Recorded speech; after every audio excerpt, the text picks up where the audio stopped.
Hello and welcome to another video from My Random Hobbies, and today we're going to be talking about the last couple of weeks and my driving experiences. So let's get into it.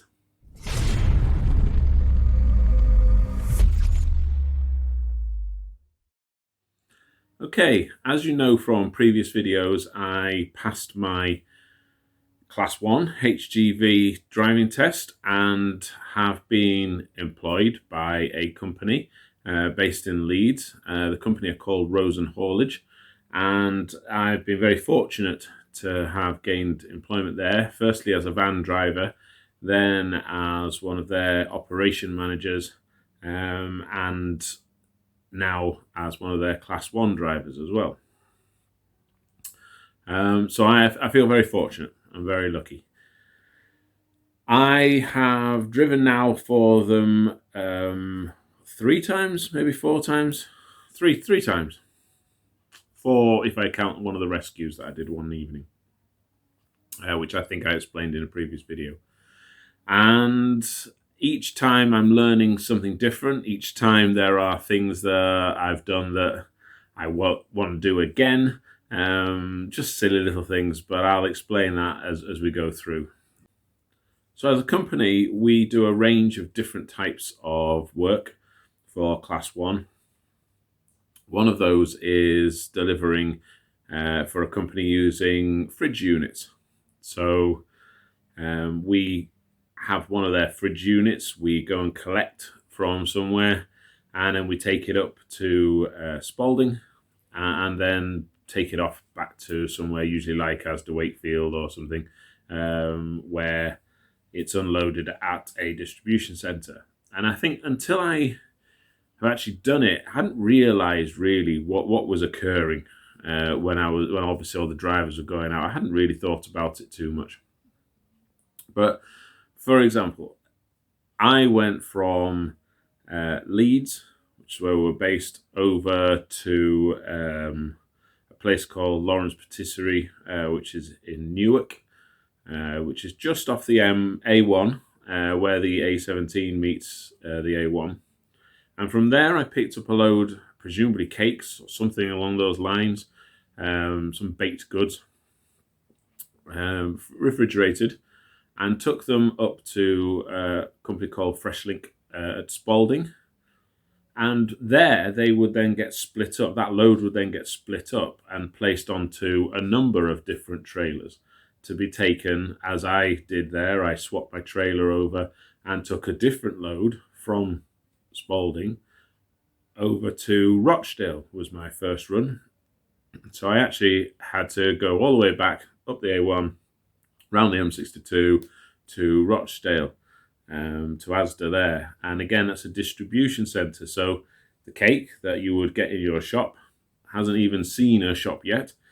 It's been from the producer to a distribution centre, to another distribution centre, and from there, my load would then get split again and put onto different trailers to be taken to the stores, the individual stores. So the cake or the baked good has been on a long journey to get to where it needs to be.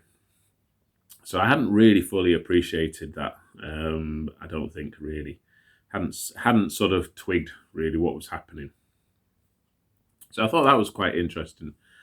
But yeah, so we take the fridge unit and we go and load up. Now, I actually went my first run. One of my bosses very kindly agreed to go along with me. And the reason I asked him to do that was because you drive forward. You drive forward on your test. You can do that. It's no problem. Driving forward is relatively straightforward, providing you get your positioning on the road correct. It's the reversing onto a bay. Now, when you reverse onto a bay, inevitably you're going to be reversing into a space between something, perhaps between two trucks, and usually sort of coming in at a sort of 90-degree angle, so you're bending round rather than doing what you would do on the test, which is just a sort of a SZ shape. So I'm here in my truck, and I've got to reverse, But rather than just reversing almost straight or with a little bit of a kink and then straight, I've got to try and reverse through 90 degrees like that. It sounds straightforward, but because it's articulated, you've got to think opposite, steering, etc. So I wanted someone there to help me, and he was very kind and agreed to go along with me. And again, just little tips. Make sure you taking extra space, etc. Using all of the space provided there. So there were lots of little tips throughout the day that helped me, and I managed to reverse onto the bay fine. Again, what I hadn't really contemplated was that some of the bays, or quite a lot of the bays that I've seen so far, have metal bars. And these metal bars are like really thick, solid metal bars, possibly even bigger than that. And they sort of are on the edges of where you need to be. And the distance, the gap between those metal bars on either side is probably only an inch or two. So you are having to be quite accurate with a very large vehicle to get it onto that bay properly. And then obviously you reverse up to the bay. You feel that you're there because they've got little bump stops on the vehicle and on the bay itself. So you feel it sort of hit. Obviously you're going slow, so you're not causing a problem. And then you're there, and then you park up. Now, it sounds very straightforward like that when you say it like that. On my second day out, because I didn't have someone there to sort of remind me of a couple of things, I went onto the bay, and you usually hand your key in, or some of the places you hand your key in, so that they know you're not going to do something silly like move off the bay while they've got a forklift moving in and out or something. Handed my keys in, thought I was doing really well. Sat there for 10 minutes or so, and nothing. There was no sort of sounds, no movements from the rear. And it was at that point I realised I hadn't opened the doors on the trailer. And again, these are things that you don't get taught. You've just got to sort of figure it out. But you've got to open the doors, logically, before you reverse onto the bay, because once you're on the bay, they can't open them out. So you need to have done that before you went reverse onto the bay. So I had to go get my key, had to move it forward, open the doors, reverse back again. But it all worked out fine.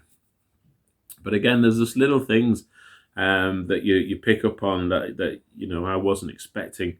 Even things like pushing a button. When you're on that bay, there's some of the bays have a little button underneath a set of lights, and there's a green light and a red light. Usually, the green light means you're good to go, or you're good to reverse onto it. The red light means don't go, as in they're doing something, they're unloading you or loading you. So it's quite a good system. And again, obviously, once you have the green light and you pull away, you're going to be checking anyway that everything's as it should be before closing your doors. Whether that means it's fully unloaded or whether it means it's fully loaded and secure. We'll come back to that in a moment.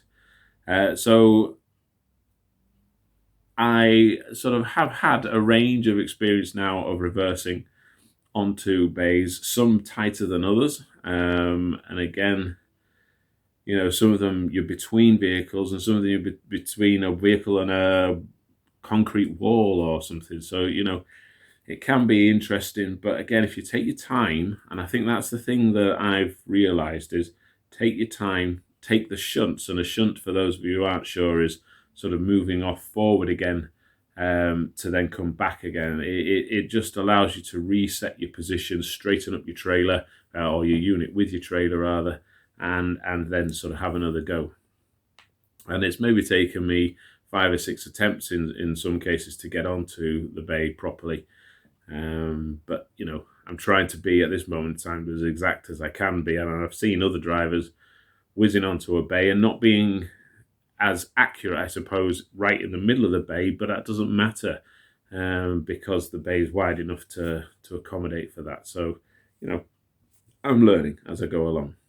I had to do some reversing, coupling up to trailers, uncoupling trailers, in front of people who've done this a long time, in front of shunters. And now a shunter is someone who's employed usually at these depots to move trailers around.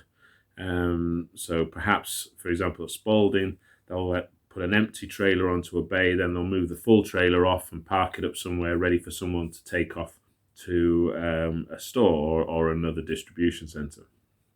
So that's the shunter's job. And on my third run, I picked up a trailer at the Spalding yard and I couldn't do anything with the legs. I couldn't raise the legs on the trailer because the shunter had parked the trailers really close, which meant that there's a bar swings out from the trailer and you've got to turn it to raise the legs. But I couldn't get the bar out far enough to turn it. So again, I had to ask for a bit of assistance there, and someone obviously who'd done it a bit longer than I had came along, and there's different gears and levels of engagement in those legs turnings. So by pushing it in a little bit, we were able to get enough room to turn it and move it up very, very slowly, but just so that it was off the ground, pull the trailer forward enough, and then fully wind them back in. So, but people are prepared to help you. I think that's the other thing.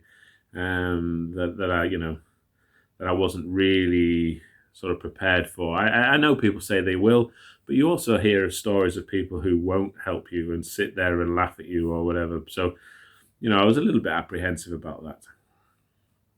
And my final sort of point or story, if you like, from the week is that as a driver, it's technically your responsibility for the load, as in strapping it, securing it, etc. But a lot of these distribution centres, etc., they load for you. They secure the load for you, and you essentially close the doors, open the doors, and that's you. And that's where your sort of responsibility ends. But you are still the driver, and you are still responsible for the load. And to that end, I did a 2-drop stop on one of my runs. So I dropped off at one place, and they then took what they needed and left on what was to be taken off at the second one. And they put a strap across. But what I hadn't really fully grasped when I set off, I'd seen that they strapped it, I saw it was all good, was actually there were 3 pallets in the back, and quite tall pallets, 2, and then 1 in the front. And of course, even with the strap there, the strap's going to stop it falling. In this case, it would have fallen backwards. But what it wasn't doing, it wasn't stopping it from falling sideways because there was a big gap to one side. So I hadn't really contemplated that. And of course, when I got to the second drop, this great big stack of 50 crates on one pallet of potatoes, big packs of potatoes, had fallen over. And the place I was delivering to, it's not their policy to sort that out, as in they will refuse a load. It's up to the driver to sort that out. So I was called in. I knew I would be called in as soon as I opened the doors. Went in and had to repack all of the bags of potatoes into these crates that had fallen over, put them on fresh pallets, so that they could complete the load and unload all the rest of the stuff that was there. So it was a little bit, frustrating, but I got some exercise, I suppose, for the day. And all was good. They accepted the load, and away I went. So lots to learn in my first 3 days. I feel I'm getting better at the reversing. I'm by no means an expert at all. I've still got a lot to learn, particularly blindside reversing. I've not really done any of that yet. And I'm kind of hoping I don't have to do an awful lot of it. But, I'll keep you updated with how I'm getting on and how I'm progressing. But I'm still enjoying it, still loving doing it. And actually, I find it a real sort of pleasure to be out on my own. Got the radio on, a bit of Radio 2 usually, listening to Popmaster or something. And, just doing a job which, in my opinion, has some stresses, yes, but very different stresses and levels of stress to what I was doing before. So Really enjoying myself at the moment. Anyway, there we go. That's the last couple of weeks. 2 or 3 jobs, as I say, completed, steadily breaking me in, I think. I hope you've enjoyed listening to that. I'll keep you posted on any further updates that I have and how I'm getting on. So please like, please subscribe, and I'll see you again soon for another video. Take care for now. Bye-bye.